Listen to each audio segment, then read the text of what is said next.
പാലക്കാട്ടുകാരനായിട്ടുള്ള ആൾ അദ്ദേഹത്തിൻ്റെ മഹിമ ലോകം അംഗീകരിക്കുന്നു. അദ്ദേഹം ഇവിടെ തിരുവനന്തപുരത്ത് മത്സരിക്കാൻ തീരുമാനിച്ച അവസരത്തിൽ ഞാൻ സംശയിക്കായിരുന്നു. ഐക്യരാഷ്ട്രസഭയിൽ വളരെ ശരിയാണ്, അവിടെ ഇന്ത്യയെ പ്രതിനിധീകരിക്കാൻ ഏറ്റവും യോഗ്യൻ തന്നെയാണ്. നല്ല ഇംഗ്ലീഷിൽ ഭംഗിയായിട്ട് സംസാരിക്കും.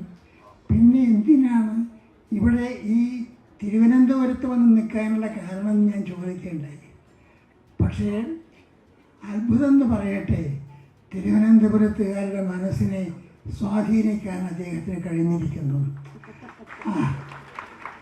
അതുകൊണ്ടാണ് അദ്ദേഹം വീണ്ടും വീണ്ടും തിരുവനന്തപുരത്ത് ജയിക്കുന്നത്. ഇനി അടുത്ത കാലത്തൊന്നും വേറെ ആർക്കെങ്കിലും അവസരം ഉണ്ടാവുമോ എന്ന് ഞാൻ സംശയിക്കുകയാണ്.